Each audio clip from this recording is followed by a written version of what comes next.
Hey Waffle Gang, I do hope you're well. My name is Mark and today we're checking out some more r/am I the butthole. And if you love a Reddit story, why not consider hitting that like, subscribe, maybe that notification bell too, and let's dive straight in to the good stuff. And our first story comes from Lavia, who says, am I the arsehole for telling my boyfriend that he should have covered up his tattoos if he wanted any respect from my family? My boyfriend and I have been together for almost 2 years. We're polar opposites, but managed to work through our differences in the past. For some context, he's almost 90% tattooed up to his neck, and comes from a difficult background, to put it mildly. Today he's employed and doing well for himself, but his upbringing was quite rough. I wouldn't describe myself as posh at all, but I come from a family where image, looks, and your accomplishments matter. However, I'd say I'm a little more casual than them. A few months ago, I finally got the courage to introduce him to my family. This was a huge deal to me, and I told him that first impressions would make or break everything. I told him that he will cover his tattoos, no ifs and or buts, because my parents are super old-fashioned. I bought him an outfit for the night to ensure he'd look presentable and classy. We had a practice run and I told him what he should or shouldn't say, how to talk, how to address any of my dad's concerns, etc. At no point did he ever show any enthusiasm, so that was a bad sign. Fast forward to the dinner. It was an absolute disaster. Yes, my parents and sister were a little critical, but they're like that with any guy I date. My boyfriend was so pissed that he purposely unbuttoned the top of his shirt so that they could see his tatted neck. Of course, that offended my parents and a huge argument ensued. Not only were they telling him that he's not good enough for me, they were telling me how disappointed they are. It was a nightmare. To make it worse, my boyfriend told them I like his tattoos, which I do, but he was just adding fuel to the fire, and that it didn't matter what they think. They told him to leave. It goes without saying that my parents have zero respect for him now. It was already difficult to convince them that he's much sweeter than he may appear. My mum has been hysterical and asking why I'm having intimate relations with someone who looks like they belong in prison. He's not a criminal. I've been guilt tripped and made to feel like complete shit, all because he chose to wreak havoc. A couple of days ago we were arguing and I told him that he should have hid his tattoos if he wanted any respect from people like my family. He was hurt and said that it's fucked up that I want him to change to gain respect from them. He even claimed that I'm obviously embarrassed to be associated with him and I'm not even worthy of any respect in his eyes. None of that is true, just saying. After that argument, we haven't talked much. So, am I the arsehole for telling my boyfriend that he should have covered his tattoos if he wanted to establish a level of respect my parents could work from? It's not that they bother me. I think he's crazy attractive, tattoos or not, but he knew that my parents would freak out.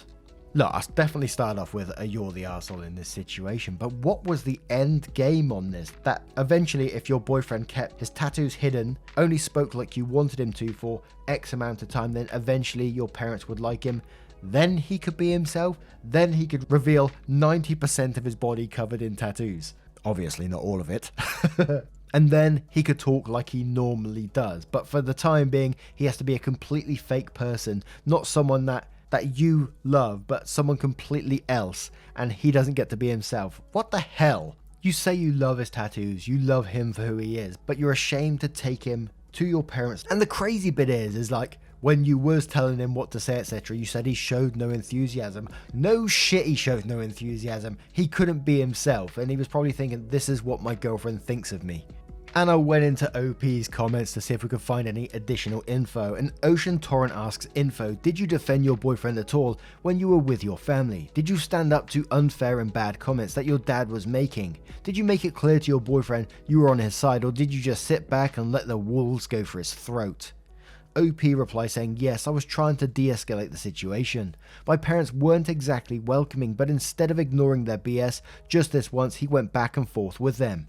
I even tried changing the topic, but my sister kept circling back to him and teasing me. For example, he got me this cute necklace and she asked how much it cost. I didn't care about the cost at all. I was seriously trying to keep the peace, but then he just got mad. And you know, the question from Ocean was, did you defend your boyfriend? And keeping the peace isn't that, is it? Holy moly. Good Vibes 2020 says, well, why don't you find someone your parents like? I mean, Lord, you wait 2 fucking years to introduce them and completely expect them to change. That's so mean. OP replies saying, well, I don't like the guys they think are a good match for me, so that's never gonna work. Administrative replies to that saying, do you detect the irony? You don't like the guys your parents think are a good match, yet you're trying to turn your boyfriend into one of them. OP replies saying, I'm not trying to turn him into those guys, I just want him to behave in a way that doesn't make us look bad in front of my family. I'm completely fine with him being himself when it's just the 2 of us. I never had a problem with who he is, and I feel like people don't get that. Isn't it a bad sign that they all, apart from my brother, dislike him? And HSBGP asks, info, are you financially dependent on your parents?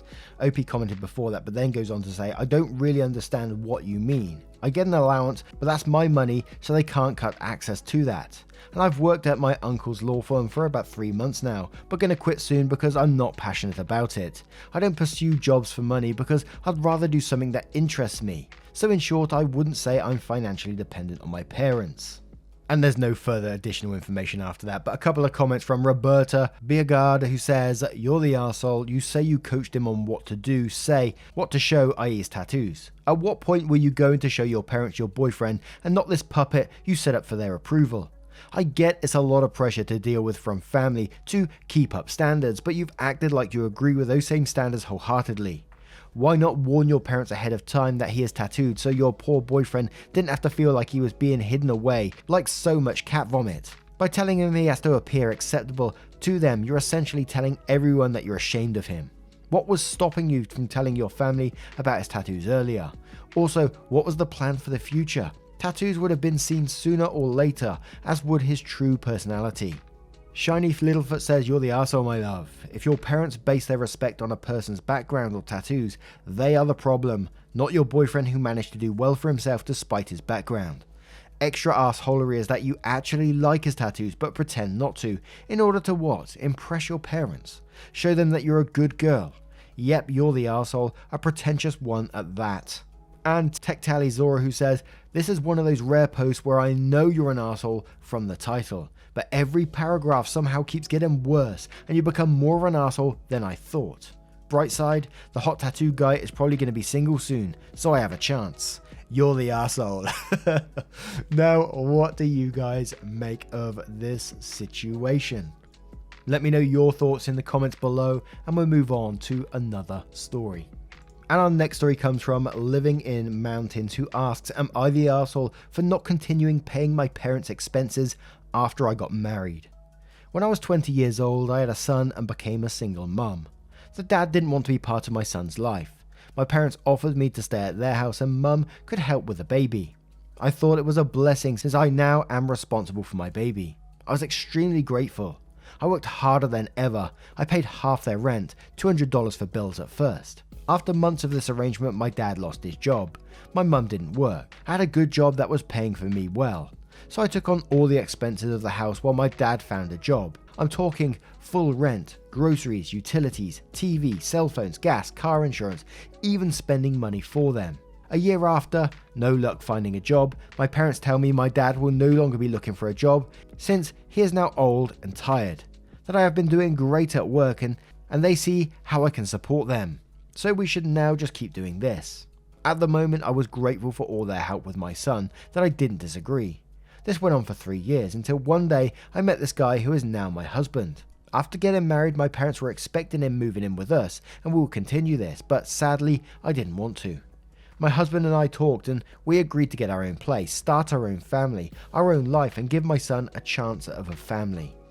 When we told my parents, they got super angry, saying they have no way to support themselves, and I already had agreed to support them. Basically, I was their retirement. I didn't see a problem moving out since my parents are not that old. They are both 52. They agreed to let me move out, but I had to leave my son, so I could still be supporting them. To which my husband replied, no way, here's my stepson, who I see as my own son. He is not staying here. My parents replied, okay, they can both move out, but she still has to pay for our expenses.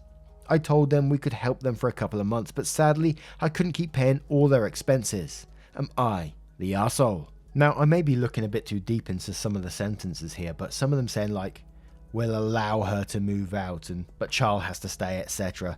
It seemed a bit worrying to me, but they're 52, they're not at retirement age yet. They can go back to work and support themselves. It's quite that simple to me in this one.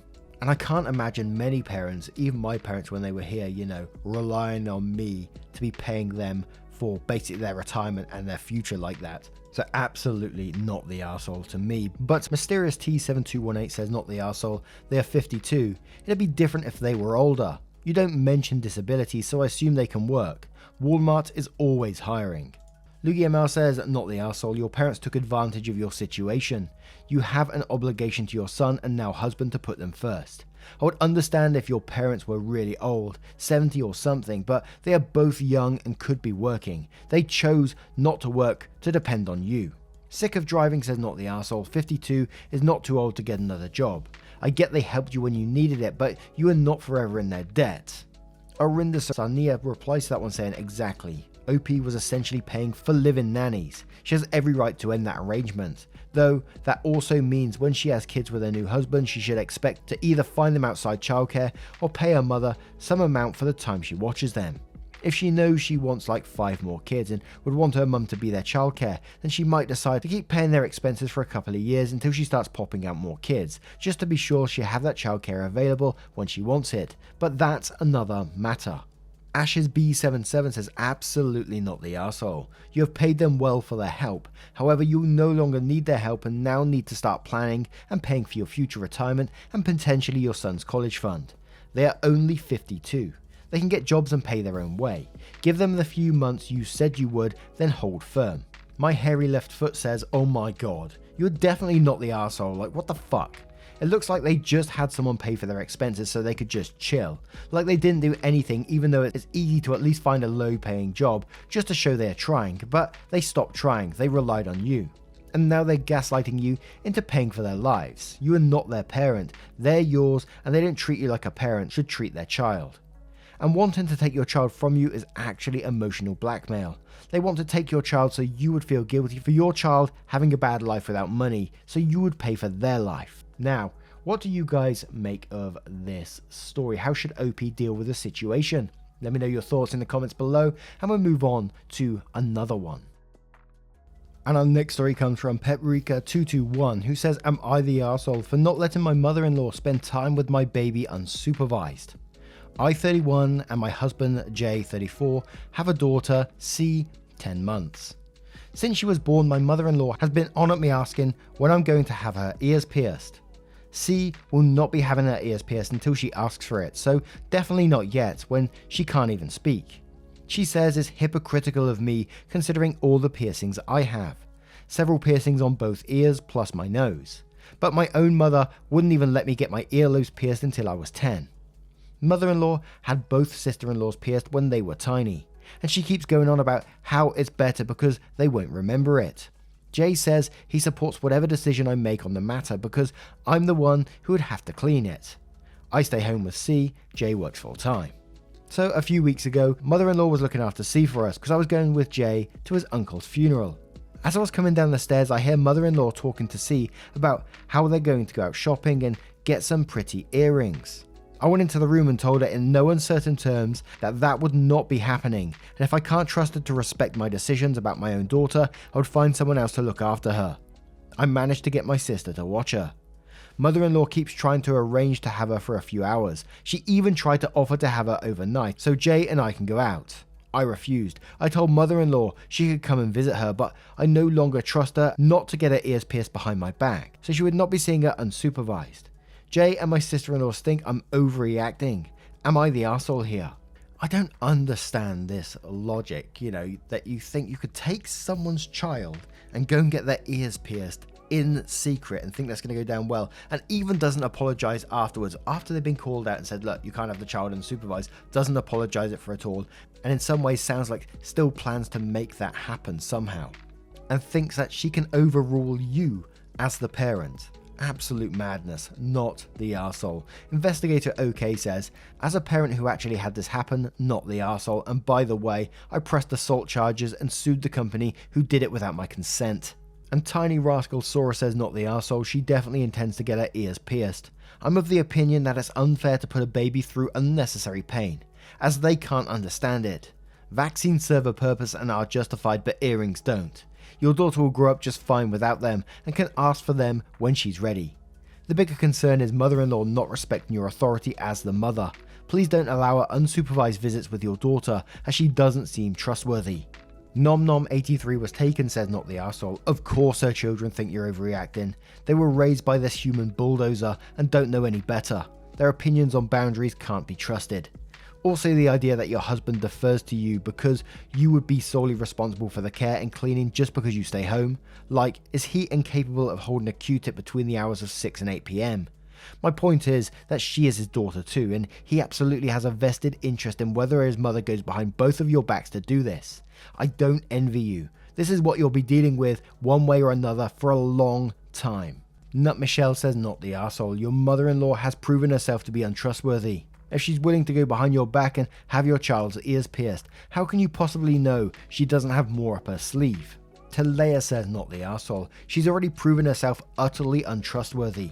She spent a ridiculous amount of time trying to guilt or trick you around your hard no. No, an adult with piercings is not hypocritical for not wanting to punch holes in an infant. Then you straight up caught her red-handed making plans to do it anyway. She won't accept your paternal authority. She won't get left alone with a child. Simple. And one more from Biking Ames, who says Not the Arsehole. Just the fact that your mother-in-law hasn't apologised and promised that she'll respect your wishes pretty much guarantees she's still planning to go around you, not to mention the unsupervised time block she wants. I think your instincts are totally justified. I'll demand an apology and promise not to get your daughter's ears pierced, in writing, to even consider allowing unsupervised access going forward.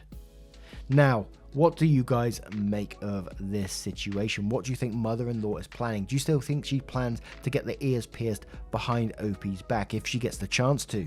Let me know your thoughts in the comments below, and we'll move on to another story. And our next story comes from Bus Loser, who asks, am I the arsehole for ruining my friend's trip abroad and leaving early? My friends and I decided to take a trip abroad, and we were all really excited. We booked one of those all-day bus tours where there's multiple stops they can get off at to explore before getting back on. The problem started when we first got on the bus.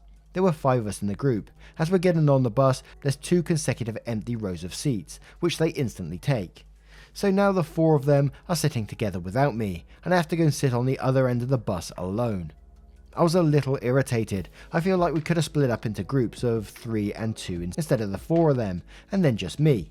But I didn't want to make a big deal about it, so I just sat by myself. The thing though is that this was a 14-hour tour, and there were 6 stops on the bus when we got off and back on. Nobody even offered to switch or rotate seats. They just sat back down and made me sit by myself every single time. They were also talking, laughing, and even planning stuff for the rest of our trip without even asking my opinion in the group text. I was trying to be a good sport about it, but as the day went on, I kept feeling worse and more left out. After the tour, they all went out for drinks, but I just went back to the hotel because I was upset. I think it may have seemed like I stormed off angrily, but honestly, I was really sad. When one of the girls got back to the hotel, I told her I was upset at the situation, and she just blew me off and said, "That's just what happens when you travel in odd numbers. I don't know what you want me to do about it." I was so upset that I just booked a flight back home for the next afternoon. We all got breakfast the next morning, and they all talked about how much fun it was to get drinks after the tour yesterday, without me. I probably seemed like I was being passive aggressive and angry, but I was genuinely just trying not to cry. So when anyone would ask me a question or try to talk to me, I was pretty short with them and seemed kinda cold. But I didn't make any snide comments or anything like that. Then I took my flight back home. Now I'm texting some of the girls about it, and they're angry at me for how I treated them, saying that I was very cold and it was unjustified, how I was mean when they were trying to be nice the next day. They said if I was upset at the situation, I should have said something during the tour, which I probably should have. I just didn't feel like I should have to ask people to have some basic consideration for me. Anyway, now they all think that I ruined the trip, that it wasn't a big of a deal, and that I was mean to them, and I threw a damper on the rest of the trip. I feel like maybe I should have communicated my feelings instead of just leaving, but I honestly was sad and wanted to go home. So, am I the arsehole for being mean and leaving early instead of just letting it go? Edit, we had to take the same seats every time on the bus because people put bags and stuff in the overhead containers, so we could have switched seats within our own group, which is what I feel they should have offered to do. but I couldn't take a stranger's seat to sit next to them at the next stop, if that makes sense. I kind of wanted to come into this one with an everyone sucks here verdict for the fact that you didn't speak out, and you expected them to realize about your feelings, etc. But sitting back and picturing myself in this position going out with a group of friends, an odd number, I couldn't see myself leaving one friend excluded, especially in this situation, there are 2 rows of seats, and not offering to swap. I would 100% offer to swap in that situation. So I think I am going to go with a not the arsehole in this situation. It's an awful feeling to be isolated by a group of, so-called friends. But RB1327 says everyone sucks here. Obviously they are jerks for excluding you that way all day, but you should have instantly said something. Instead you stewed and pouted and then left. Are these your friends or not? Because it doesn't sound like it all around. I'm always baffled by situations like this. I would have instantly said, someone can sit with me in the back, or at the very least told them before reloading that it was another person's turn for the solo ride. Lol. Sarakel Rising says, in quotes, she just blew me off and said that's what happens when you travel in odd numbers. I don't know what you want me to do about it. And then says, I feel like there's a lot missing here, but I could be wrong. Anyway, if events unfolded as you described, I'm going with not the arsehole. It doesn't matter if there are odd numbers, common sense and decency says to split up and no one did that. You were left alone the entire time, then they made plans and went out that night without you. How did they expect you to react or not have hurt feelings when they excluded you? Mademoiselle says everyone sucks here. Them mostly, they take a bigger piece of the pie for sure. They really should have made more of an effort to include you during the bus tour and planning. However, judging by what you've written, the way you reacted and responded to the situation could also play a role in this dynamic. When you pout, withdraw, and get short with people, a lot of the time they actually just leave you alone thinking that you want space. They won't necessarily run after you and double down in trying to include you, especially if you get distant or passive aggressive. I'm really sorry about what you went through. No one should be excluded and maybe these people aren't the best type of friends, but in the future, maybe you can try a different response, like asking if someone can switch seats with you, taking the initiative in offering plan ideas, even if they haven't asked you, and overall just including yourself. Others won't always do it for you, and it's a really valuable skill to have. Good luck. And Jessica Believable says, you probably should have spoken up at the time, but the fact that they're saying you ruined the trip when they basically cut you out is pretty rich of them. Not the arsehole. Corrode says, not the arsehole, you need new friends. I could never see myself doing that to someone. The least they could have done was rotate like you said. Get new friends. Now, what do you guys make of this situation? Do you think OP should have spoken out, or do you think no, the friends should have realised the position OP was in? Let me know your thoughts in the comments below, and we'll move on to another story. And our next story comes from Aleve, who says, am I the arsehole for telling a guy he's an adult and he doesn't need to ask his mum for permission to do anything? As a guy, 19 male, I, 18 female, know who is extremely sheltered. The most sheltered person I've ever met. He literally knows nothing about things most people know when they were 10. He gets made fun of very often behind his back by people who know him, and even the guys he considers his friends clearly don't respect him. They make jokes about him right in front of his face that he doesn't pick up on, but he doesn't realise this because he's so naive. His roommate told him about the rice purity test, and the guy proceeded to go down the list, asking things like, what's a threesome, and what's oral, and what's stripping. The last one really blew my mind since small children know what it means to strip off your clothes. He also asked if it counts when you hold your mum's hand and when you kiss a family member. He was dead serious about everything. He got a score of 100. I knew he was kept in a bubble growing up. He was not allowed to access technology like a normal kid, and he went to an academic prep high school with crazy rules. He also didn't have friends, I don't think. It's clear he's very socially stunted when you first meet him, and I've mentioned in passing that my friends are drinking at a party and can't come tonight to something, and he said dead serious in a shocked tone, what? Why would they do something like that? They are underage. But the rice purity questions he asked us were insane to me. I asked him if he went to any of the Sex Week lectures our school hosted, where they basically give sex education to any students interested, and it's actually very popular. It would benefit him immensely. He said no because he didn't want to learn about anything inappropriate. I lost patience when we were at a student event one night at 10 PM and he interrupted our group conversation to say how he had to get back to his dorm because he was supposed to call his mum every night when he gets back so she knows he's inside. And he was fretting about how she'd be mad and he'll be in trouble for being out so late. I pity him, but at the same time, he pisses me off. Most people find him pathetic and he doesn't realise it. I was like, you're an adult. You don't need your mum's permission to do anything. You're 19. Letting your mum tell you when to go to bed is pathetic. And he looked at me in a sad, wounded way like I attacked him and he wasn't expecting it. I've never met anyone like him. He is dysfunctional. Now, I think it will be a you're the arsehole to me. And the reason I say this is you say in the very first line that, this guy, he's the most sheltered person you've ever met. And you know the things he doesn't know about. You know he hasn't got many friends and the friends he do have don't respect him and make jokes to his face. You know he's being picked on. And in the end, you know his life just isn't comparable to your one. And I think while saying, you're an adult, you don't need your mum's permission to do anything, I think is a fine thing to say in my opinion. But calling him pathetic as well isn't helpful. It doesn't help the situation at all, as this is just his normal life. Explain in a way that, yeah, you're right, you don't need your mum's permission to do these things anymore. You're an adult, but you have to come from an empathy standpoint about his background, the way he's been raised, the way that he's thinking in this situation. And again, I got to say, I don't think it's a bad thing that you encourage him to maybe do different things and branch out and grow some confidence in himself. But the way you went about it in this one is wrong in my opinion. So I will go with a you're the arsehole. But just no throwaway says you're the arsehole. It seems like you don't like this guy either and are making fun of him too. And you know you don't have to be friends with him. But stop being mean. Super Emu says, oh my gosh, isn't it so pathetic when people are brought up so sheltered? They don't know what has become basic life information and are so scared of losing the only people who accept them as they are.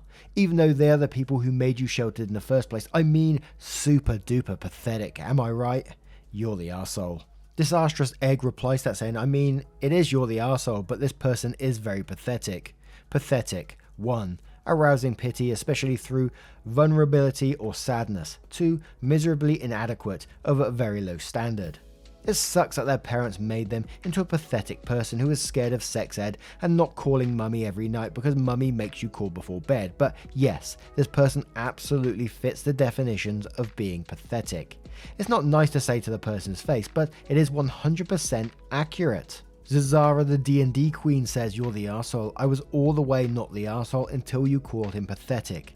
Dude, he's sheltered. You know he's sheltered. He's been kept in a tight grip all of his life, and while it's a good thing to encourage him to push his boundaries and explore more, it's not okay to mock him for it. It might even make him retract from you altogether, as he will feel like he can't talk to you without being mocked. Apologize for calling him pathetic and explain that you just want to help him learn how to be more independent.